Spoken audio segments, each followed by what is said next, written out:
At the kitchen table across from my boo, she plays new Marshmallow. Gosh, that's deja vu.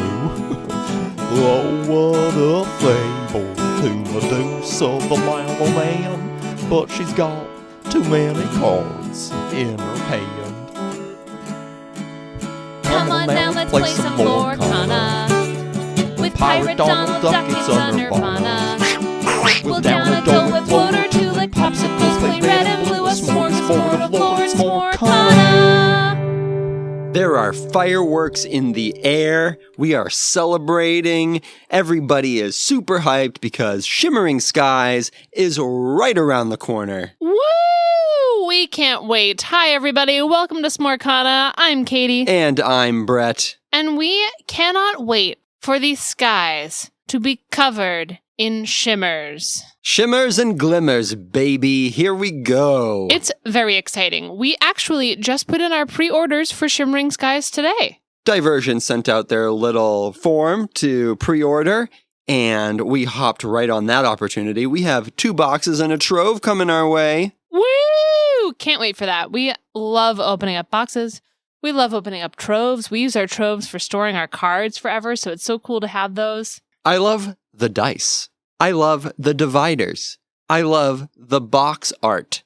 I love the whole thing about the trove. The lower counter. All of it. It's super amazing. tempting. Super tempting. Anytime we see a trove, it's super tempting to just not buy the trove instantly. I know, but we're trying to pace ourselves. We're trying to get 1 trove per set. And I think that that's smart. I think that that's healthy of us to do. Gotta set some boundaries. Last time we got 3 boxes opening weekend. This time we're going for 2 because with all of the league play and the sealeds that we do and some of the ancillary packs that we pick up along the way, we ended up with a lot more Shimmering Skies than we wanted to, and we feel like 2 boxes is the sweet spot on release weekend for us. The next time we talk to you, we will have already had Shimmering Skies in our hands. So this is our little preview episode here today, our last time to talk about what we're excited for, what we're looking forward to. That will be the main course tonight. We're going to highlight some of the cards that we're super, super extra pumped about. Let's pump the brakes on the hype train for 1 second.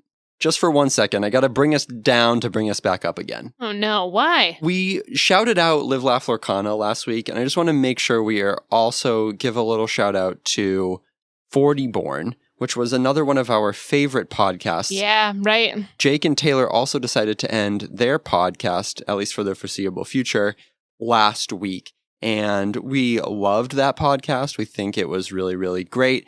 And we're sorry to see it go. So we wanted to just acknowledge another podcast that was really influential to us. Yeah, they had a cool perspective on the limited format for Lorcana. Kind of filled a spot that another podcast has yet to fill. So we'll see if another one shows up to take its place, or if 40 Born changes their mind and comes back, hopefully. As it is, there's been a lot of discussion about content creators leaving the space and getting burnt out and not enjoying it. Luckily, I mean, for us, just to speak on our own behalf, we're really excited about the game and we're still having a lot of fun doing this podcast. Yeah, we love doing it. We look forward to it every week. It's all we talk about all week. We love making up dream cards. We love finding new ways to discuss Lorcana. And the game's always changing. So there's always going to be new stuff for us to talk about. And right now we're still having fun. And if we're ever not having fun, we'll stop. But there's no sign of that happening anytime soon. It's also a great avenue for us to be really, really silly and do silly voices, which nobody has told us that they don't like yet. So, you know, I guess we'll just keep doing silly things. Yeah, the police have not yet come to our door to say, hey, stop it.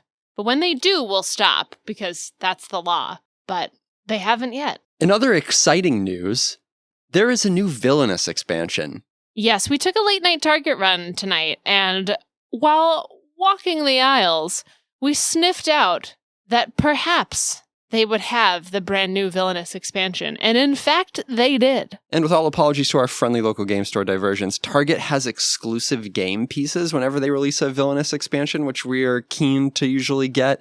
So we did pick up that new expansion. It has 2 new villains to play. It has King Candy, who we're also about to see in Lorcana. and Shere Khan. Super exciting. So cool. So much fun. We've taken a little hiatus from playing Villainous because we've been playing a game called Lorcana, and that's okay. Villainous is a game that's a great diversion, I think, from Lorcana. Maybe when we're feeling a little bit burnt out on Lorcana, it's nice to pop open Villainous and play a few games.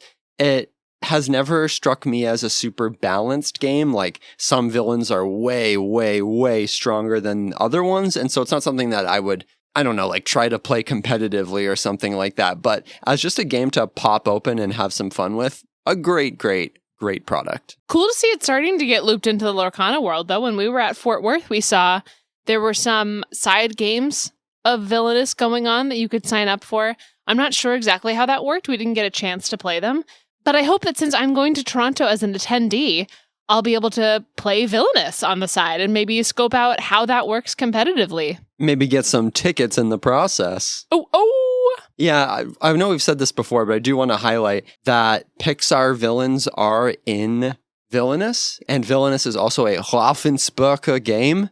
And so I do think it's likely that we will someday see Pixar in Lorcana. I feel like that'll be like the 2-year mark, maybe the 3-year mark, when the game needs like a jolt of something super, super exciting. We're going to all of a sudden see Toy Story and The Incredibles make their way into Lorcana. And potentially Nightmare Before Christmas, which is also a part of Villainous. Yeah, we're hoping for it. We're really excited. So we said that our main course is going to be our Shimmering Skies preview, but are we getting any appetizers today? Yeah, let's get a nibble. Let's get a nibble. I'm hungry. I don't know if I can wait for the main course. Yeah, I'm a bit peckish. Let's call someone over.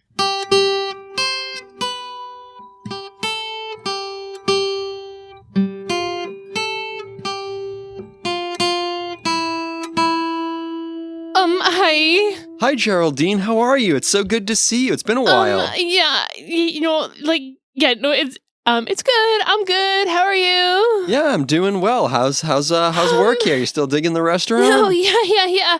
Yeah, I'm doing better. I'm a little bit busy. Can I ask you a favor? Yeah, sure. Whatever you need. I have this box of utensils and stuff. Like, can I leave it here for you? And I just have to go run a couple other tables really quick, and then I'll be right back. Okay? I'm just gonna. Thank you. Sure. Wow. Poor thing. She seems to be doing better, but it's tricky to adjust to the restaurant lifestyle. Yeah, this is a box of utensils, she said. Yeah, it seems like she wants us to sort them or count them or something. Right. Well, let's take a peek in here. Er? You know what these are? What? These are different ways to track your lore. What? It's the top 10 ways to track your lore in Disney's Lorcana? Oh, this will be a great appetizer. Or at least occupy us until the main course arrives. I love to see it. So we've come up with the top 10 ways to track your lore in Lorcana. Now, this is going to be a mix of some of the old standbys and maybe some new ways to track your lore to make sure that, the scores are always accurate and reflect the game state is something that's really important. And it's kind of like a player skill, Being accurate, being consistent, being on top of both your and hopefully your opponent's lore totals. Exactly. So number 1 on our list is pen and paper. Now, we are big-time pen and paper converts. We used this leading up to Fort Worth in the Ursula's Return Set Champs. We used it in Fort Worth as well. We love it. I personally thought it helped a lot with keeping track of how my opponent was doing. I think that sometimes if I'm using a die or I'm using a tracker, a lore tracker of my own, and I'm not keeping track of my opponent's lore, then sometimes it can take me by surprise. If I get really zeroed in, I can look up and all of a sudden they're at 16 and I'm like, oh, how'd that happen? Oh, no. Right. It really keeps you dialed into the state of the game at any given moment. If you're always on top of not just your own total, but what your opponent is doing. The other cool thing about tracking on pen and paper is that you always have a receipt, kind of how the game went. So it can help you to look back and say, wait a second, they jumped from 2 to 14. How did that happen? Or, oh, in the mid-game, I slowed them down so that they were only getting 1 lore return, but then all of a sudden they made a breakthrough. What was that? So it gives you this kind of record of what happened, and it allows you to reflect on the game. That's why it's number 1. What's number 2, Brett? Number 2 is, of course, a lore tracker. a little handy spinning dial. There are official lore trackers that are given out as prizes for league play and tournament play. So a lot of us have accumulated these cool Lorcana themed trackers. They're nice and small, they're sturdy, and they're handy for counting from 0 to 20. And you can also, of course, spin them backwards really easily. So if you lose lore, you can track that as well. They're thematic, they're easy to use, they're compact. We love them. Yeah. The number 3 is the spin down die. Now, I loved using this. I have a really cute pink one, pink and swirly with pink colors and pretty things. I love the spin down die. It's number 3 because sometimes I do hit it with my hand and then I go, oh shoot, what was I on? Was I on 6? Was I on 7? I can't remember. It's tricky. Sometimes it's tricky for your opponent to be able to read the small number on the die. I really like it for playing at home. I like it for playing when we're playing casually at the store too. It's aesthetically pleasing. Yeah, and there are little handy arrows on there, right? So you know how to turn this D20 from one side to the next sequentially, right? I do have a solution for your knocking your die across the table problem. Oh, I would absolutely love to hear it because I do like the die a lot. So what you could do actually is if you had 20 individual dice, you could, instead of relying on which side of the die each one was turned to, you can just line up those 20 objects. You know, like you could keep them like all in your pocket. And then like when you get a lore, you can like place them all on the table. Yeah, sure, right? sure. So like you just need 20 objects. Like they don't even have to have sides. They can be like 20 cubes. Sure. You know, like little counters in that way. Okay, yeah. Or like Mancala tokens, you know, those little beads? Yeah, You I could love do it that way. Mancala. So it's kind of the same thing as using dice. But, Right. then you don't have to worry about accidentally knocking it from one side to the other if the side doesn't matter. Yeah, I love that. There any more utensils in here? What's next? Oh. Yeah, we've got 10 total. This is the top 10 All list, right, don't well, forget. What's number 4? Claps. Claps? What are those? Yeah, clapping. Clapping like with your hands. Yeah, guess how many lore I have? 3? 3. Exactly. So it's not a lot of people use it. So at the beginning of the game, you just tell your opponent, I'm going to be using claps to count my lore today. Okay, and what would that entail? It's, you gain 1, gain 2, etc. And as a courtesy at the end of the round, you could... Wait, you just clapped... You clapped 3 times after you said gain 2. Right, because then you would have 3. Okay, so every time your lore total changes, you clap for the number of lore that you have. Right. So if I was already at 7, let's say, Yep. and I quested for 2, Yep. I would be at... That was 10. No, obviously 10. Yeah, it's super easy once you get used to it. And as long as you have that moment with your opponent at the beginning and you say, are you comfortable with me using claps today? And they'll probably be fine. I mean, I haven't encountered anybody yet who has said they're not comfortable with it. But. It's very clear. It's very clear. And also you can give it some style, like some pizzazz. You can do it in character. You can do it like flamenco claps, golf claps. You can find your own kind of personal way to count with claps. Yeah, I mean, read the room, see what kind of a clap is appropriate. But sure, I mean, Sure. at home, we... Right, we really go for it like at crazy. home. Yeah. And then it can be like asserting your dominance too with definitely, the claps, for which sure. is cool. Yeah, so that's number 4. Okay. What do you have for number 5? In a similar vein, it's kind of an audio feedback type of lore tracking. It's air horn blasts. Oh, wait. Like an air horn? Like Yeah, those, you For a race? press the little button. Yeah, really, really loud. So what I like about the air horn strategy of tracking your lore is it eliminates any room for a misunderstanding, right? You can't be like, oh, like I didn't hear that clap, because what you need to do is very distinctly blow the air horn at intervals for each lore. But the difference is when you're doing air horn counting, right, is you don't always air horn for each lore that you currently have, right? So like Right. if I have 7 and I gain 2, I don't air horn 9 times because that would be preposterous. Okay, so different than the claps. Yeah. So like if I'm gaining 2 lore with the air horn method, I just go bomb, bomb like that, and that's gaining 2. Now, That's interesting. If you lose 2 with the air horn method, you just say, okay, I lose 2 lore. Just verbally. Yeah, if you Yeah, just, yeah, it's just a yeah. verbal command. You don't have to worry about the air horn in that scenario. Okay, right. Wouldn't need like a vacuum or anything for that. Right. Okay. And so you just keep track of your total mentally, but you signify the gains in lore with the air horn. Do you typically bring like a backup air horn for that in case it runs out of gas? I luckily haven't run into the issue of having the air horn run out or, so it's a pretty big air malfunction. horn. Okay. It's pretty big. It's pretty loud. You know, I wouldn't recommend it at like a super small gaming store.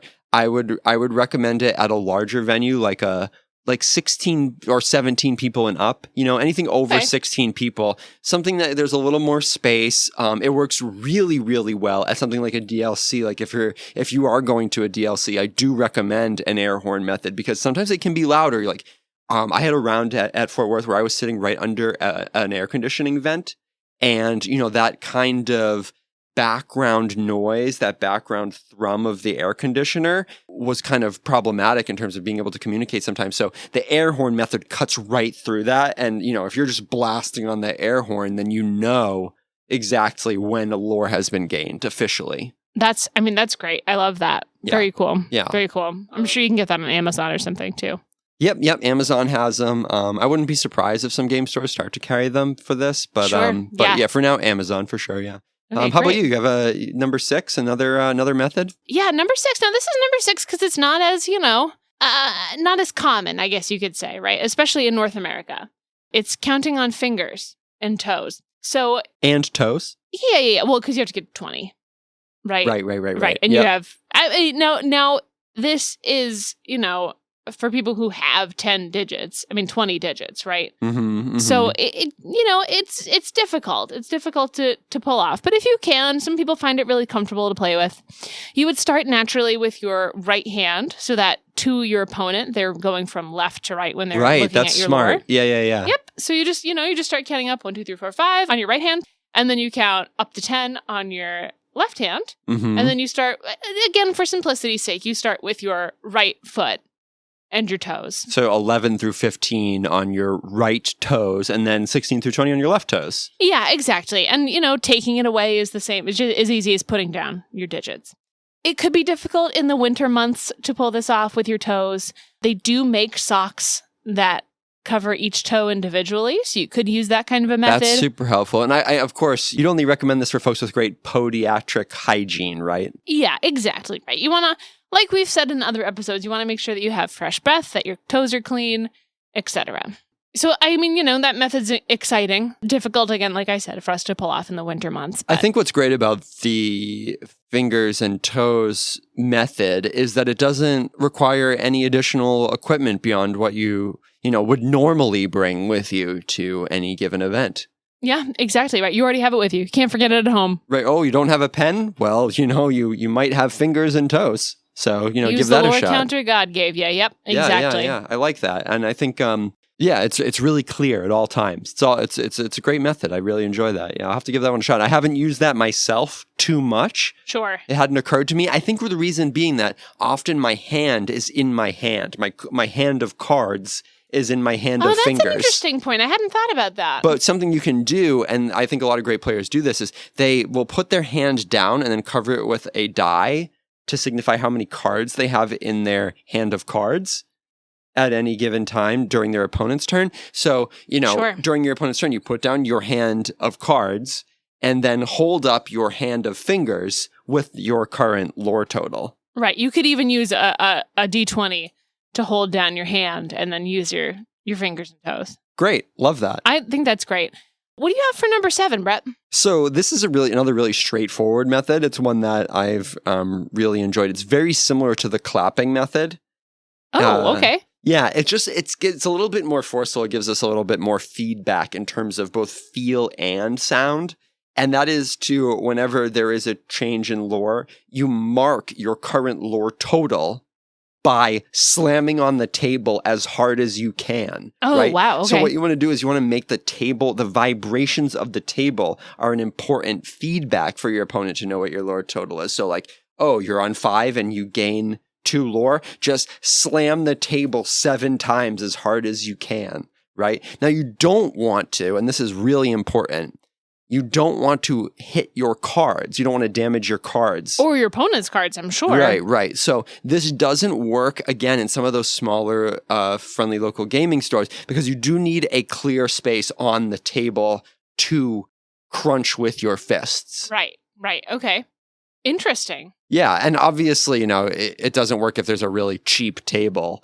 But, as long as it's any kind of decent table, anything halfway decent is going to be able to withstand that. Yeah, we're talking an oak or mahogany table here, folks. No balsa wood tables, no pine. Yeah, right. So as long as you're playing on a table that's anywhere near playable, then you just slam really hard. Okay, interesting. How about you? Anything else in that box? What's an eighth way to track your lore? Well, hey, look, I think in Lorcana we can learn a lot from our friends who monitor traffic in the community. Most of us are drivers of motor vehicles, right? We know the rules of the road. Uh-huh. I think that using traffic cones could be a really useful way to track lore. If you have one of those, a standard size orange traffic cone, and you just keep stacking them on to the table for each lore that you get, clearly visible to your opponent, you take them off, put them under their table for when you lose a lore. Easy. 20 traffic cones stacked right there on the table. I haven't used this before. I can't really say that I've used it necessarily. I've seen it done in Europe. I know some people in Lille were using it, but it hasn't quite made it over here, but I'd be excited to see it. This is an up and comer. And it makes sense when you think about it. I mean, you have these cones that are made for the express purpose of visibility. Right? Yeah, there's no missing this lore. Yeah, I mean, if you can see them at 70 miles an hour on the highway, you're not going to miss them when they're sitting a couple feet in front of you on the table. Yeah, no. And definitely best if they're used, if they've been broken in a little bit. You can usually get them from your city hall or your town hall. They might have busted cones that you could use for And they're free. super durable, right? So if you know that you're going into a meta where your opponent is likely to be using the fists on a table method and slamming really hard, sure, then the nice big rubber high-vis cones would be a nice kind of counter to that environment. Oh, definitely. I love that. The cones makes a lot of sense to me. That makes a lot of sense. And they're made to stack. Yeah, they're made to stack. They're made, they're made for lore counting, right? They work for traffic, but at the end of the day, I mean, you see these in action, you're like, that was made for Lorcana. Traffic lore cones. Trafcana. I love this. Trafcona. Now, sooner or later, they're definitely going to be coming out with some branded cones, but yeah, for now, City Hall might be your best bet. Yeah, I'm sure Disney's going to release some cones pretty soon. Maybe some Cars themed. Oh, that'll be the introduction of Pixar. That would be really great. I'd love to see that. That'd be really I brilliant. can see cones really moving up this list in the future if we were to revisit this in a year, say. Definitely. Now, what do you have for number 9 here? Yeah, so again, looking for methods that don't involve those extra pieces of equipment, just trying to bring whatever you have with you on your body. So this would be scream per second of lore. Okay. Can you explain a little bit more what that means? So yeah, if you have 14 lore and you were to lose 2, say that they play the new Donald Duck that's coming out. They shift that new Donald Duck and you lose 2 lore. You look your opponent dead in the face and you scream for then 12 full seconds.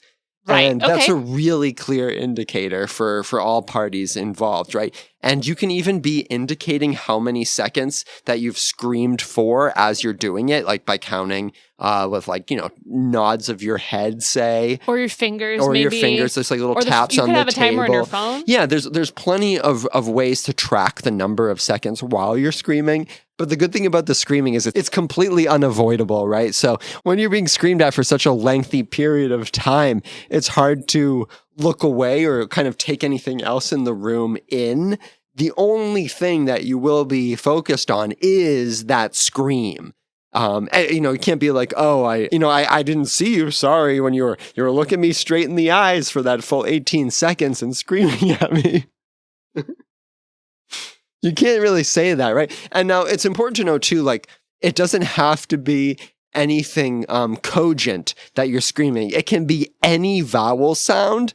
And it can undulate. It can change from one vowel sound to another. You can scream lyrics to a song. You can scream whatever you want. But the important thing is the intentionality, looking straight in your opponent's eyes, and maximal volume is also very, very important. Wow, that's fascinating. I haven't seen that at any local games that we've played. I don't think it's made its way up to New Hampshire, but I am excited to see that. Maybe we'll see it in Toronto. Yeah, I think so. You know, it's a really good counter. And I hate to talk about this on the pod, but I apparently there are people out there who in trading card games like this will try to cheat. And I have to say that, you know, if you're using the screaming method, the combination of the fear that you're instilling and the intentionality of the scream should be enough to lock your opponent in, make sure you let them know that you know what's going on in this game. You are not going to stand for any shenanigans. That is when I would particularly recommend the screaming method. It's not for everybody. And that's why it's number 9 on our list, right? Like we've gone through a lot of different options here, but as an option, it's something that we wanted to bring up. It's a good tool to have in your bag. Just look your opponent square in the eyes and scream for your life. I think a lot of people might be a little bit nervous to use that, but it has that clarity like you were talking about. It's unavoidable. Yeah. So I'm excited. I hope that makes its way around here. It might. We'll see. Now, is there one more? That was 9. So is there one more method that you have? Yeah, we've got one more utensil here in Geraldine's box. Yeah, what else did she drop off? Yeah, so this last method, that number 10 way to track your lore is pancakes. Pancakes? So I know that a lot of our methods up to now have been low budget methods, right? You don't need to bring any materials. You don't need any supplies for this, right? This one is heavy on the materials. Heavy on the supplies. Okay, so this is a bougie way to track your lore. Yeah, it's expensive. And you also are going to need an outlet for this one to work. So I recommend you bring in a hot plate or something of the like, right? A griddle, something like that you can plug in. Maybe some extension cords just in case. Yeah, because it is likely that your friendly local gaming store won't have a functioning oven or a stovetop. In the case that they don't, I would recommend bringing in a hot plate or the like. You want to bring in some batter. Could be homemade, could be Aunt Jemima. I'm not going to judge you. You whip it all together. You've got your batter pre-made. Preferably before the game starts, you have your batter whipped and in a bowl. Right, because you don't want your lore tracker to be taking away from the time you have to play the game. Right, exactly. So each time that you gain the lore, you pour out your batter, you wait for the bubbles to appear, flip the pancake, wait for it to cook all the way through. Did you mention that you need a spatula to flip the pancake? Sorry, you do also need a spatula. Okay, right? okay, yeah. And probably a whisk so that your batter doesn't get stiff. And some kind of oil or butter for the griddle. Sure, or Pam. Yep, sure. Pam's a little bit iffy because you don't want to get any on your cards or your opponent's cards. But that's what sleeves are for, I guess, at the end of the day. So you're making a new pancake for each time you get a lore. Hopefully you have some kind of a plate, or you could even put it right on your play mat. Just stack your stack of pancakes as you go.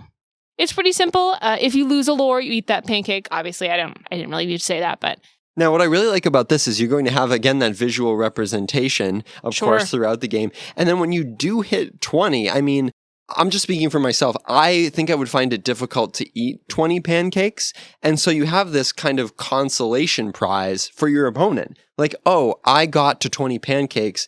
But on the bright side, do you want some pancakes? Oh, of course. It's what they're calling the winner's feast. So when you're finished making all your pancakes, you can share them with the entire room. You could have them yourself to, again, as we said for other methods, assert your dominance, right? Sit there and look your opponent in the eyes, eat 20 pancakes as representatives of the 20 lore that you've gained. Sure, yeah. You earned them. You did. You earned those pancakes. You earned the right to make those 20 pancakes. Yeah. Love that. Now, are there any stipulations about the kinds of toppings or fillings that you could put in the pancakes? Like, can we do banana pancakes? Can we do chocolate chip pancakes? Can we add real New Hampshire maple syrup?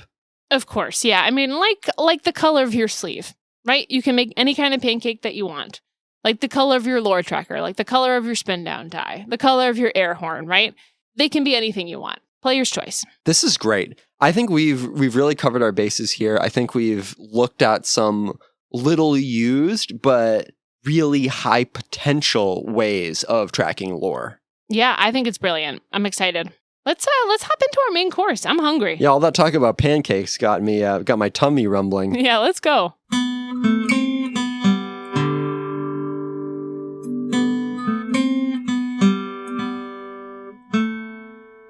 Bonsoir, madame et monsieur. Comment ça va? Oh, hi, Francois. We're doing great. How are you doing? I am doing very well. It is a pleasure to see you. I have something very special, a sort of celebration. It is a fete, a party for your defeat of Ursula as an Illuminaire.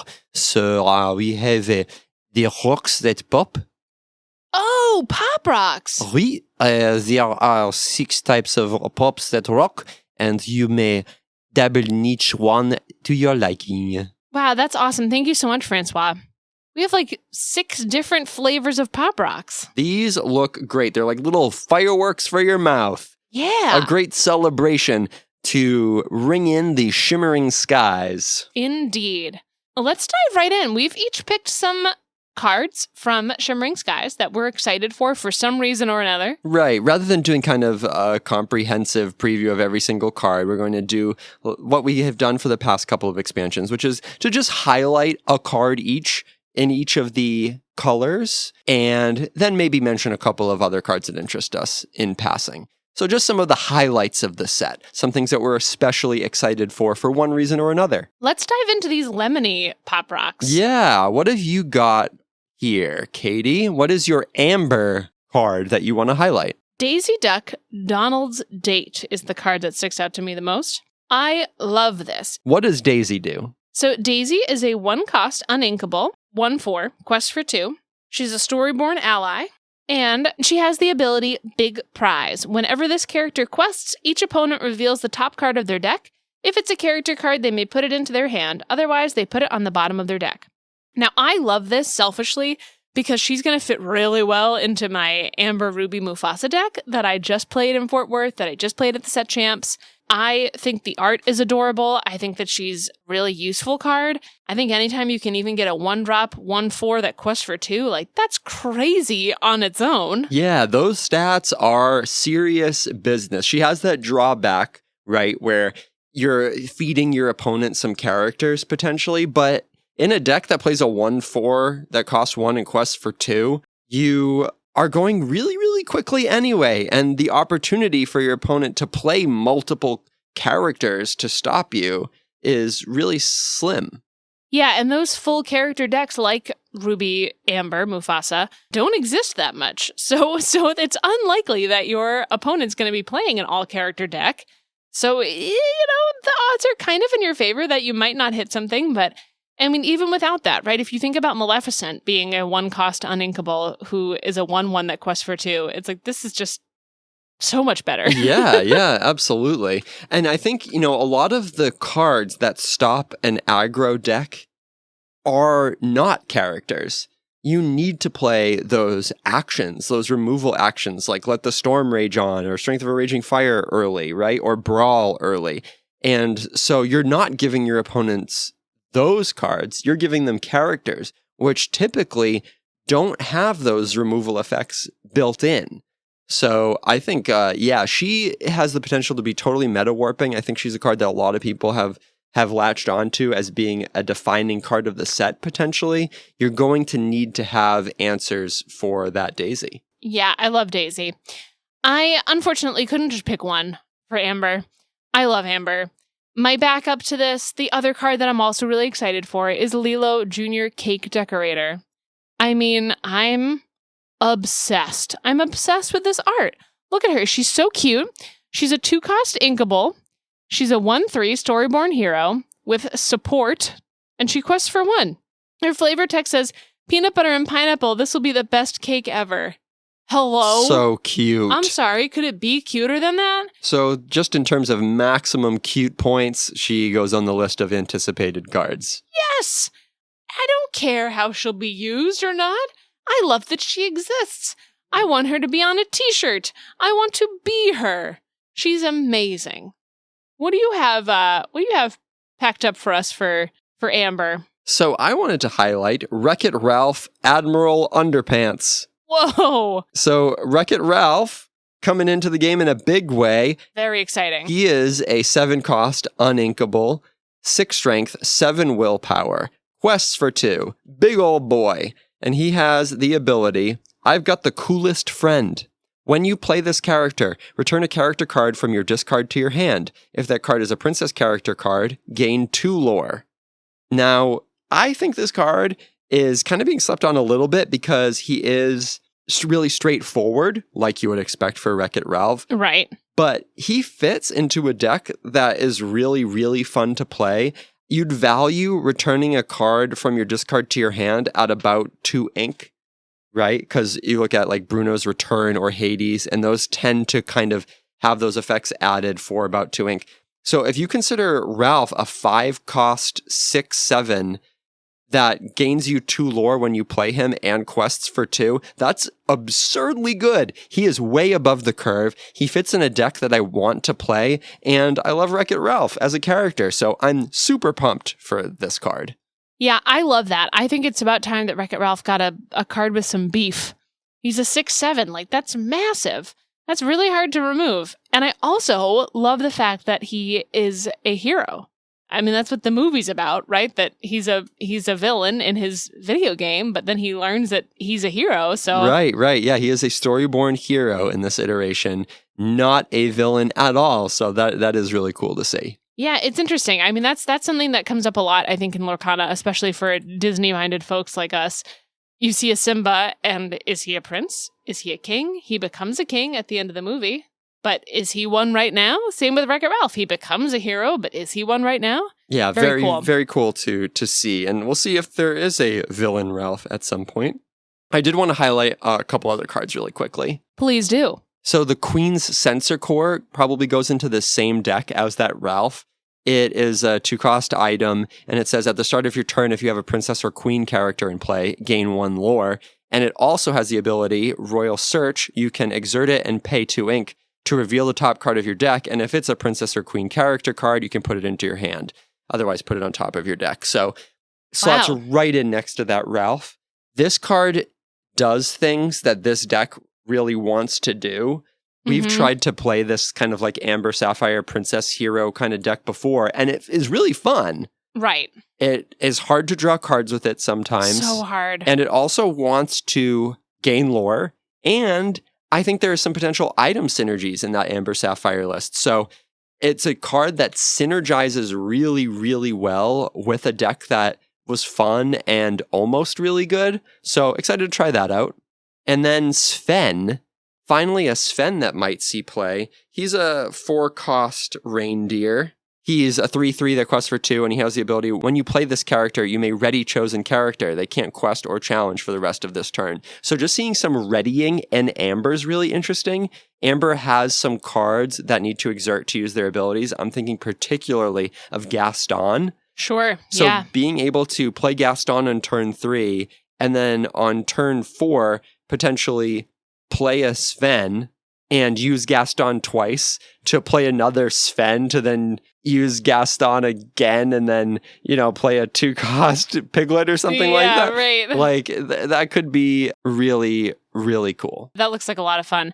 All right, let's move over to these grape pop rocks. We've got some amethyst cards here. What amethyst card did you want to highlight? I have only picked one amethyst card to highlight. There are a lot that I'm excited for, but this one I am particularly excited for. Genie Main Attraction. I love the Genie, and I have a lot of hope for this card. This is a legendary card. It is a 7-cost uninkable 5/5 quest for 2 storyborn ally with the ability Phenomenal Showman. While this character is exerted, opposing characters can't ready at the start of their turn. And it has the flavor text, keep your eyes on me, folks. It's time for a little prestidigitation. So I am excited for this. I think he has a lot of potential. I think he has that fun freeze ability in a way that hasn't totally stuck the landing in Lorcana as of yet, that I would be excited to see he comes in late game. But I have a lot of hope. I'm excited. Yeah, he synergizes with a lot of amethyst cards that haven't seen play. This was actually something that I had wanted to highlight, is just all these new freeze cards. There were a whole bunch of them, particularly some of these like Ana cards that will exert your opponent's entire board, right? So using that Genie in conjunction with some of those could be really interesting. Yeah. I'd love to see a whole freeze deck materialize. Yes, that would be incredible. What have you highlighted from Amethyst? So I wanted to highlight Madam Mim Elephant. I love elephants, just across the board. Yeah, they're great. They're my favorite animal by quite a large margin. Yes. And so I wanted to talk about this card. It is a 4-cost inkable character, 3 strength, 7 willpower, quests for 1, storyborn villain sorcerer. She has the ability A Little Game. When you play her, banish her or return another chosen character of yours to your hand. So similar to Madam Mim Snake and Madam Mim Fox, same ability there. And then a second ability, Sneaky Move. At the start of your turn, you may move up to 2 damage counters from this character to chosen opposing character. Love that. And she's inkable? And she's inkable. So she kind of continues along that train of snake, then fox, then elephant. Not that that's a line that you particularly want to play, but you know, it's cool that there is one of these effects in each cost slot. And she has really good stats. 4 cost 3, 7 is a beefy card. I mean, you'd expect to pay 5 for that. And then you have this ability on the top of that, which allows you to heal her and potentially take out an opposing character. So your opponent has to be really careful about any kind of blanket damage effects, like grab your sword, that might hit this. They have to take her out all in one go, really. And if they don't, it could be bad news for them. So I like the kind of way that she affects the board and makes things difficult for your opponent. And I love that she's a big pink elephant. I also really love that art. I think it's cool that they continue adding to the Madam Mim and Merlin transformations. Too. Yeah. It's a lot of fun. It's cool. It's like she transformed while in a tent or something, because like all around her, this tent is exploding and getting ripped apart. So it's like she was small and then transformed into an elephant and then ripped the tent apart. It's really cool. That's so fun. I love that. What else have you highlighted from Amethyst? Just a quick shout out to Cogsworth, the 1 cost 1/1 that gives any character rush when he enters play. I think that's a great effect. I mean, just having like a 1 cost little rush character is good in and of itself. The fact that he can give that rush to anybody is great. And then combine that with the fact that we haven't had a really good target for Floodborn Grandpappy Cogs to shift onto before.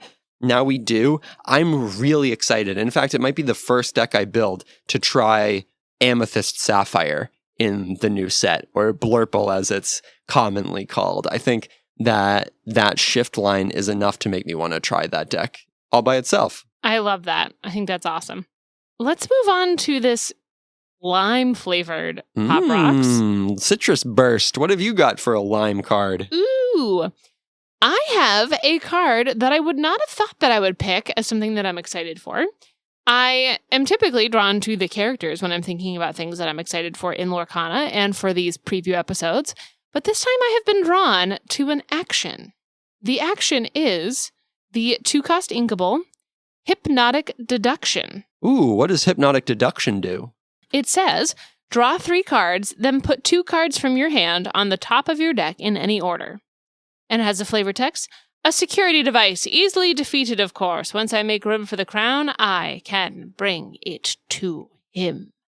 And this is, we can assume said by Basil, who appears to be under some kind of a spell.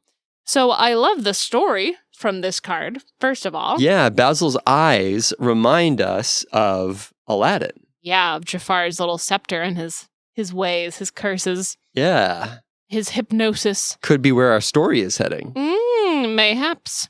I love that this gives you the opportunity to draw 3, put them all in your hand, and then choose any 2 to put back. It has a really nice way of churning through your hand, right? And getting rid of 2 things that you don't want. If I'm stuck with 2 huge uninkables, I can put them back on the top of my deck. I think it's really, really helpful. I think it's great to plan out your next 2 turns. I think it's great to have what you need in your hands. I think the best part about the card is that it enables certain combos, either stacking the top of your deck for some of those Amethyst triggers, like Bruno triggers or Sorcerer's Hat triggers. Yes, yep. Or is this the return of Amber Emerald Mufasa? Oh, shoot. I didn't think about that. Yeah, you can put a target for your Mufasa on top of your deck, like, put Prince Philip, the 9-cost Prince Philip on top of your deck, then crash your Mufasa into something, flip the Philip off the top of your deck and get him into play for free. Like, that would be wicked fun. You'll love to see it. I'm excited for this. I am excited about the story. I'm excited about the card. I'm excited about all that jazz. The other card, my other honorable mention, goes to Anna, Diplomatic Queen. Oh. Which I know you've also identified. Yeah, that was my pick. So I'm going to toss it to you. Yeah, I'm super excited for Anna, Diplomatic Queen. Anna is a 3-cost, sort of, you'll see, uninkable card. She has 2 strength and 3 willpower. She quests for 2. She's a storyborn hero and a queen.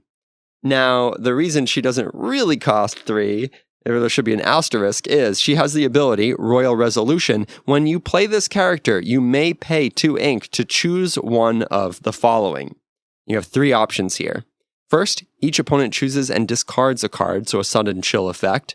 Second, chosen character gets +2 strength this turn. And third, banish chosen damaged character, so a ring the bell effect. Wow. Super, super flexible. Yeah. So, if you need to just tempo her out and play a 3-cost body, a 2/3 that quests for 2 is fine, right? Like, that's not so bad. You're basically shorting yourself the 1 strength. There are worse things you can do. But the flexibility of those 3 options is so great. Like, if you're playing a discard deck and you need that discard, great. You have a sudden chill effect baked in. You can just have her discard a card. But if you have already stripped your opponent's hand and they're sitting there with a damaged Maui or something, you can just get rid of it. It's that ring the bell effect. And then, of course, maybe they have a location, a castle, and you have your own, fox or something that you just need to buff up a little bit, throw it 2 strength, throw an extra 2 damage on that castle. So just the flexibility of those 3 options is so great, super fun. I think it's really rewarding in terms of letting you show off your player skill and determining which option is necessary or if any of the options are necessary. So I think she's going to be a target for us as legendaries go. We're going to try to scoop up a playset of her pretty early. Most definitely. I also highlighted this card because of the art, right? This version of Anna as a queen is gorgeous and something that we really haven't been able to see in any of the Frozen movies. She becomes queen at the end of Frozen 2, so we have very little glimpses or ideas of what she looks like as the Queen of Arendelle, so it's really fun to see it. Yeah, absolutely, yeah. What else have you highlighted from Emerald? Really quickly, Sherwood Forest seems to be enabling a Robin Hood deck. You can move all of your Robin Hoods to Sherwood Forest for free, and then they all gain the ability that you can exert them and pay 1 ink to deal 2 damage to a character. So, you basically turn all your Robin Hoods into these archers. I think that's super, super cool. There are a ton of Robin Hoods. There are new Robin Hoods. There's Robin Hood's bow. I can't wait for a Robin Hood deck. That is going to be so, so fun. Yeah, such a blast. All right, let's get going here. What about Ruby? Do you have a Ruby card you want to highlight? Yeah, I'm looking at some of these cherry pop rocks right yummy. now. They look very tasty. Mm-hmm. The first Ruby card that I have highlighted here is Turbo Royal Hack. So Turbo from Wreck-It Ralph. He is a 2-cost uninkable 2/3, storyborn villain racer. He quests for 1. He has Rush, and he has the ability Game Jump. This character also counts as being named King Candy for Shift. Now, do I think this is going to see a lot of play? No. Do I think it's a perfect card? Not really. But what I love about it is how true it is to this character. One of the best twists in Wreck-It Ralph is that Turbo is King Candy. They're the same thing. There's this lore about Turbo being this terrible guy. And then you have King Candy, this happy king of all the Candyland. And they turn out to be the same person. So having that ability that he also counts as being named King Candy for Shift is so cool that King Candy can shift back and forth between being Turbo and being King Candy. I love that from a story perspective, from a Disney fan perspective. I think it's really true to Wreck-It Ralph. It's really great to see this consistently being something in Lorcana that I appreciate, is how much they really pay attention to the characters and not just slapping Mickey Mouse on it and being like, yeah, he's a guy. I think he was on a boat once. There's time and thought being put into this. And it's cool. I mean, maybe he'll get played in a cool racer deck or something someday. But I really like his style. Another major theme win for sure. And it's not a bad stat line. That's a stat line that we haven't really seen, right? The extra willpower over something like a Queen of Hearts at the cost of being uninkable. So, an interesting design space. It wasn't necessarily explored, and then it's a major theme win. Yeah, he's not terrible, but I don't think he's going to win the day. But yeah. I have a couple more that I wanted to point out. Sure, yeah. The next one is Glimmer versus Glimmer. Ooh. This is a 4-cost uninkable action that says banish chosen character of yours to banish chosen character. So you're taking out one of yours to take out one of theirs. It's really strong and cool to see in this game too. It's kind of hardcore. It's got like that be prepared kind of energy to it. Like we're all going down together. I'm taking you out with me. The flavor text is Hades. Listen, kid, if I'm getting banished back to the lore book, you're going with me. Hercules, we'll see about that. And the art is like just crazy. I have already seen this circulating with people getting custom mats with this art on it. People are getting custom binders with this art on it. It's amazing. Do yourself a favor and look it up because it's gorgeous. Yeah, an arm wrestle for the ages. Yeah, it's an uncommon card, so I'm sure we will all have it in spades. But it's something I'm looking forward to. Yeah, it's interesting. Like you're 2-for-1ing yourself just as a matter of course, right? Because you're trading your card and this card for one of their cards. But potentially in terms of tempo, that could be a huge swing in the game, right? If you're only getting rid of, a snake that has 2 damage on it, and they're getting rid of a beast tragic hero or something like that. Like if that's what you need to do to have a character removed from the board at the cost of 4 ink, that's what you have to do. I'll also say it's really cool to see some of the removal and draw options at common and uncommon levels throughout this set. I think it's going to make limited really, really fun and dynamic, potentially compared to the last set, which didn't have a lot of draw or removal. There's a lot of removal and a lot of draw at the common and uncommon rarities. So really excited for cards like that to be introduced. Yeah, it's going to be a blast. My last one that I wanted to highlight is one that I'm sure you've also wanted to highlight, which is Donald Duck. That's him. Donald Duck Pie Slinger. Yeah, of course. Legendary. We have to talk about Donald Duck Pie Slinger. Oh, he's so cool. He's the best. He's a 5-cost inkable, 3/6. He is Floodborn Hero Knight. Yeah, of course he's a knight. He's a knight. Like, look at him. He's so cute. A little whisk is his sword, and a pan is his armor. Come on, I'm dead. It's so cute. He is Shift 4, and he has 2 abilities. The first is Humble Pie. When you play this character, if you use Shift to play him, each opponent loses 2 lore.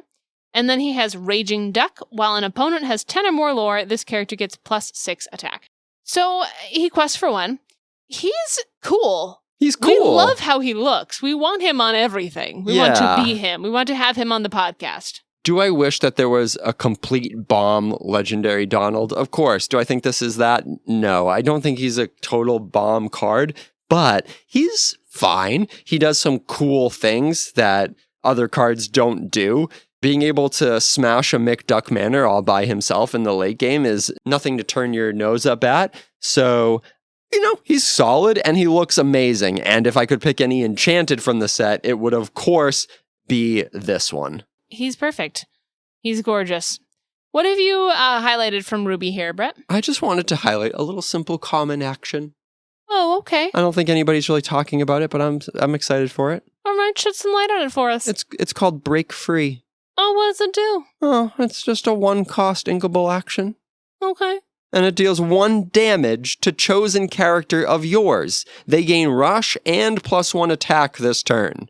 Ooh. I like this card because it enables an archetype that they're clearly trying to give a lot of support to, right? This self-damage for a benefit archetype. Right. So not only do you get to, ping your character that maybe gets a bonus if it's damaged, but you get to give it rush and +1 strength. And let me tell you, I am excited to use this action on a Hydra. Oh, yeah. Because pinging your Hydra to do a damage to something and make it 7 strength and crashing it into something to then deal a bunch more damage to something else, like that is like a one-sided board wipe for sure, right? So I'm excited for the card. I'm excited for the archetype it enables. I'm glad it's a common. It's kind of a cheap removal piece. I like the art with Tinkerbell breaking out of this lantern. I think it's really, really neat and overlooked, and I think it's a fun card to play around with. Yeah, and you love Hydra.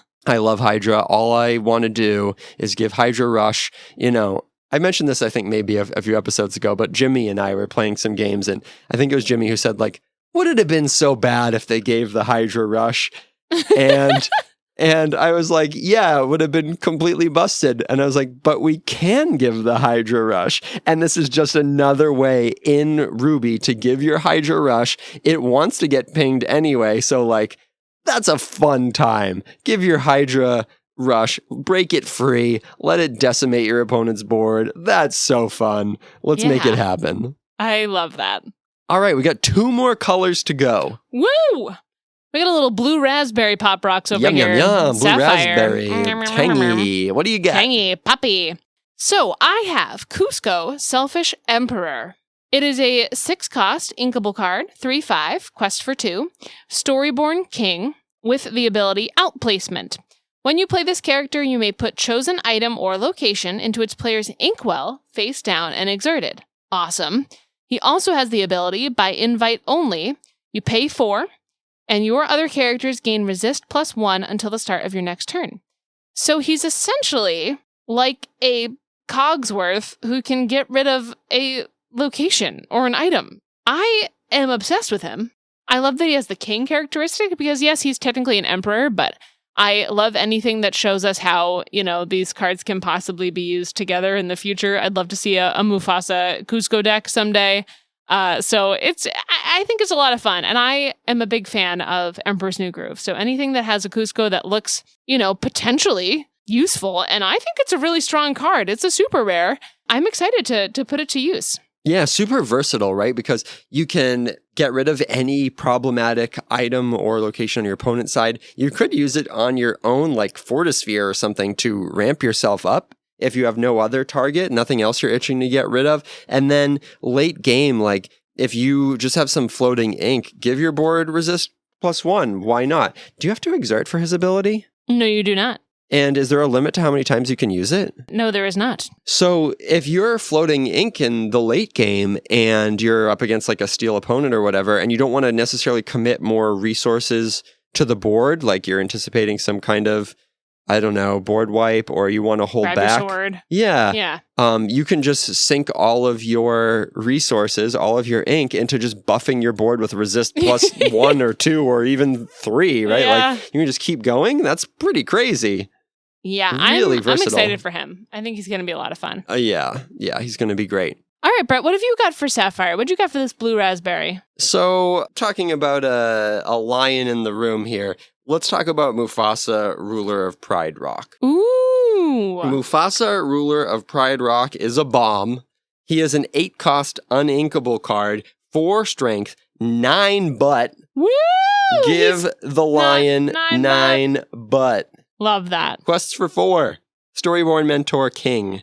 He has 2 wild abilities. First, a delicate balance. When you play this character, exert all cards in your inkwell, then return 2 cards at random from your inkwell to your hand.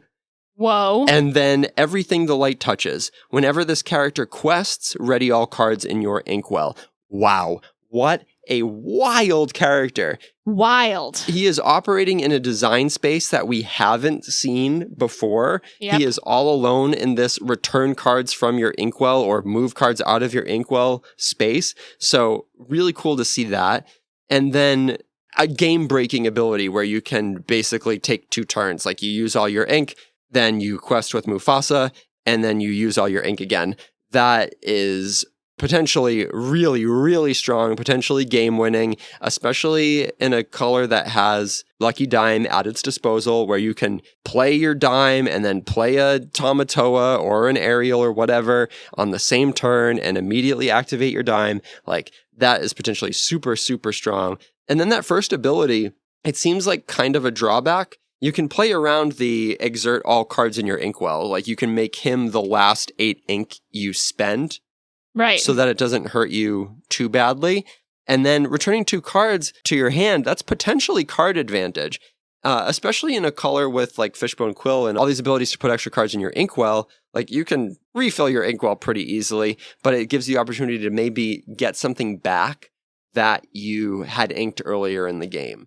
There's also some cool counterplay with that Cusco card that you mentioned, where like you can get in these situations where maybe the Cusco hits your lucky dime and puts it in your inkwell, and then you are trying to find a dime, so you try to play Mufasa to get the dime back out of your inkwell. Like, it's just going to be cool. He's wild. There's nothing else like him. He's huge. I'm excited to try him. I don't know if he's going to be, you know, a part of the competitive meta, because anything that's 8 cost and uninkable is hard to play sometimes, especially when that Daisy Duck exists. Right. But he's very, very cool.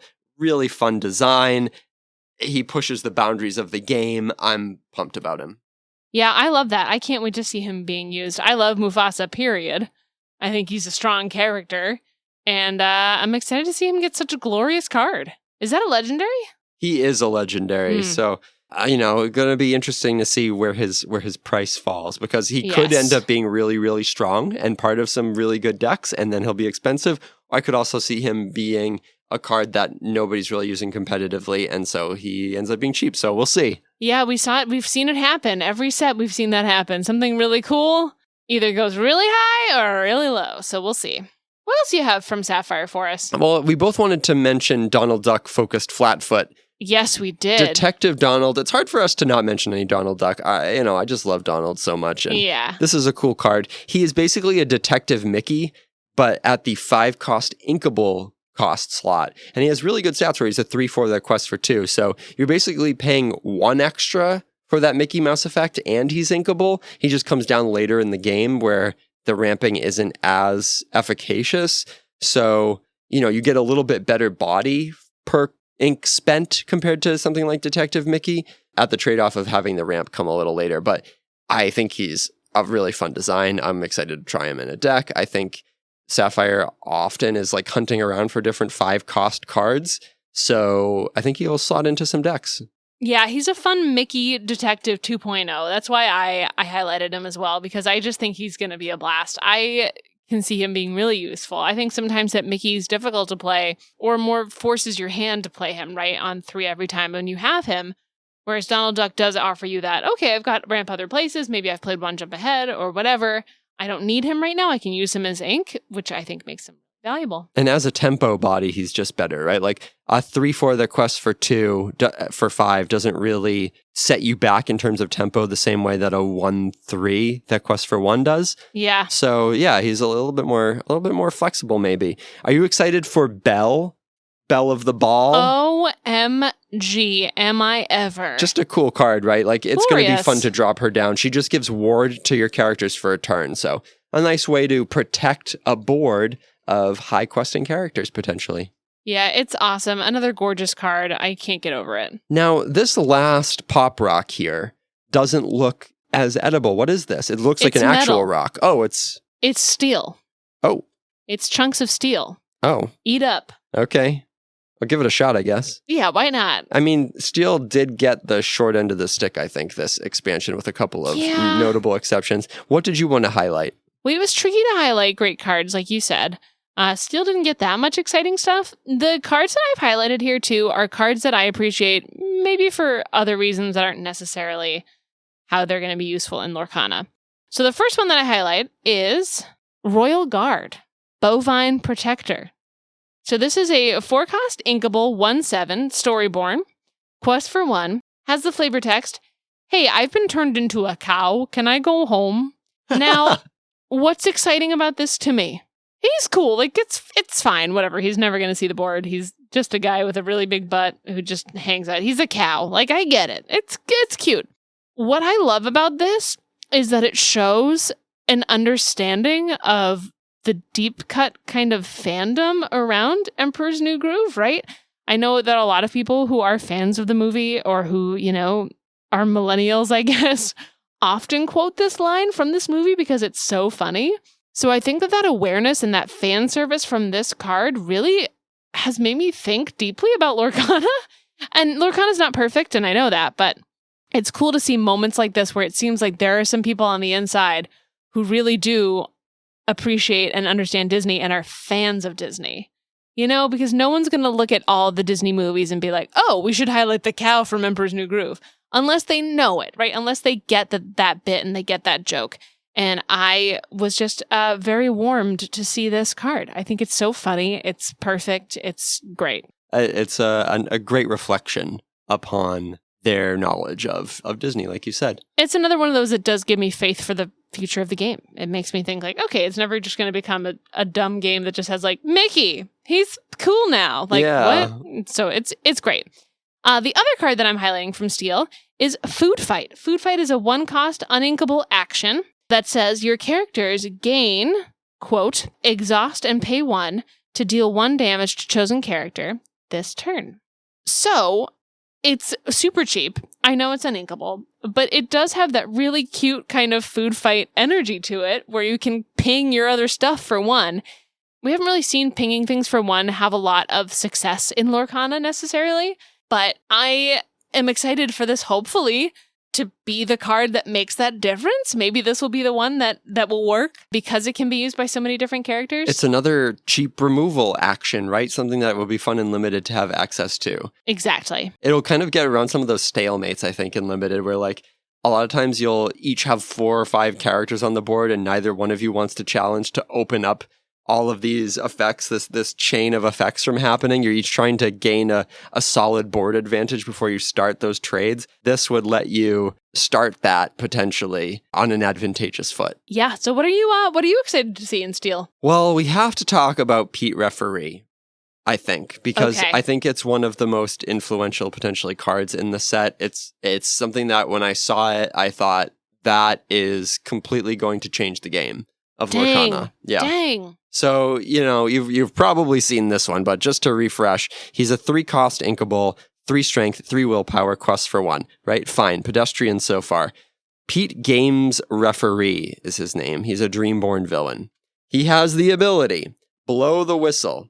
When you play this character, opponents can't play actions until the start of your next turn. Dang. It is super strong, particularly for any deck that wants to maintain a board advantage, right? Like if you're playing any kind of aggro deck or tempo deck and you're playing character after character after character, and then you can play Pete followed by another Pete and give yourself that window where you're not going to be wiped out by Grab Your Sword. You're not going to be wiped out by Under the Sea. You're not going to be wiped out by Be Prepared. You don't need a card that shuts off actions for the rest of the game. You need to time Pete at the correct window to give yourself an opportunity to win the game. And often it only takes 1 turn.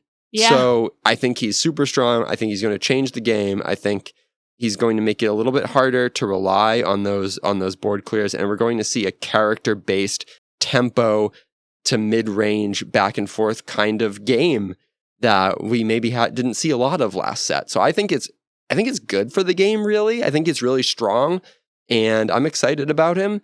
I hope that it doesn't invalidate entire playstyles. That's my only concern. Yeah, I'm excited for that too. I don't think it will necessarily do that. I don't think it will invalidate playstyles. I think because it's limited to 1 turn, I think that's what stops it, right? I think it's going to be great. I'm excited for it. Yeah, I'm excited to try him out. I think there's probably going to be an Amethyst Steel list that wants to go pretty quickly, that's playing like Maleficent Pinocchio maybe or whatever, and then says, cool, I'm turning off Grab Your Sword now. And then I'm going to bounce my Pete with a snake and replay him next turn. And all of a sudden, the answers that your opponent might have to your very aggressive board are completely turned off. So I think that will be a deck. I think he's very, very, very strong and by far the strongest Steel card from the set. Yeah, definitely. What else have you highlighted from Steel? Really quickly, just wanted to highlight Sir Ector and Simba Lost Prince. These are 2 kind of vanilla cards. Sir Ector's a big beat stick. He is an uninkable 7 strength, 10 willpower. He is way overstated, but is also an inkable. I just think that he is cool. And I think, if you want to play like a Steel Mufasa deck, he's a cool flip off the top. He's really hard to get rid of, for sure. And so he's a card where if you have the space and you're playing a Steel mid-range deck, he might make his way in there. That's a lot of stats for the cost. Yeah. A 7/10 that quests for 3 is, 3 extra willpower and an extra questing over what you'd expect. Just because he's uninkable. So just a big old boy. That's chunky. And then Simba Lost Prince, he has the Jafar Dreadnought effect where if he banishes a character in a challenge, you get to draw a card, but he only costs 3, and he's a 2/4. So I think he checks a lot of early questing from your opponent. He's a common card, which is great to see. Just to see card draw at the common rarity, that's pretty effective. 3 cost 2/4, quest for 1, like that's fine stats. And then a great ability to draw you cards in steel. Like he's really solid. I don't know that he's going to see constructed play, but like in limited, great. And maybe he does make his way into a steel deck that's really hurting for draw. Really solid. I'm glad that he exists. Yes, definitely. And really cool art. He's got this like blue uplight coming from this pool of water in front of him. Yeah. It's just really, really cool art. So excited for Simba Lost Prince. Yeah, he looks incredible. The art in this set is just like crazy. The art is amazing, and the design of the cards feels like a step towards more intricate gameplay. Sure. I think there's going to be really interesting archetypes that didn't exist before that are going to pop up.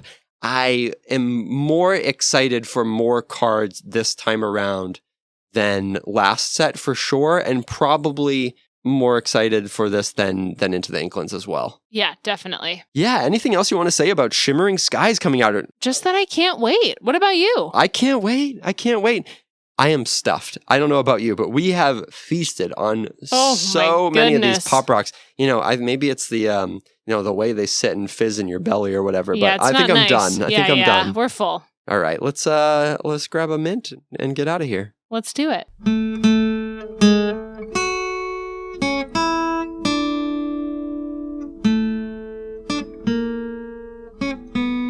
All right, I grabbed us a couple mints here. Wait, you made this, didn't you? I sure did. Wow, look at that. What am I looking at? What is this? You are looking at a 5-cost inkable action song called A Million Diamonds Shine. Ah, that explains why it's such a sparkly mint. Yes. So this is a song with the ability Dig, Dig, Dig-a-Dig, Dig, which says, gain 1 lore for each 7 dwarfs character in play. And it has a flavor text. We dig up diamonds by the score, 1,000 rubies, sometimes more, though we don't know what we dig them for. So this is from Hi-Ho, obviously, the classic. I am very excited about all the dwarf knights that we got. Yeah, so many new dwarfs. And Snow White Knight. It just feels like maybe we're one step closer to a dwarf deck. And this song would fit so well with that. Also, this picture of Dopey looking at both the diamonds before he's about to pluck them into his eyes just makes me think of Shimmering Skies. It's shimmering, it's pretty, and I'm sure that Dopey saw Shimmering Skies for quite a while after this. Yeah, it fits really well into steel as well. There's lots of kind of this gray tone and this sparkly diamond tone running through the art. So I love that this is a steel card to work with the new steel dwarfs. I think that's really cool. Way to go. Yeah, I'm excited. I would love this. I'm excited for the possibility of playing with dwarves in the future. We had designed the Hi-Ho card a while ago for the Amber dwarfs to try to give them a kick. So maybe you could use both of them together. Wouldn't that be cool? Yeah, it's back. We just like Lorcana, we continue morphing and shifting and growing with the game. So I'm excited. And once again, if you want to see these cards, we always post them on our social media. So be sure to check that out.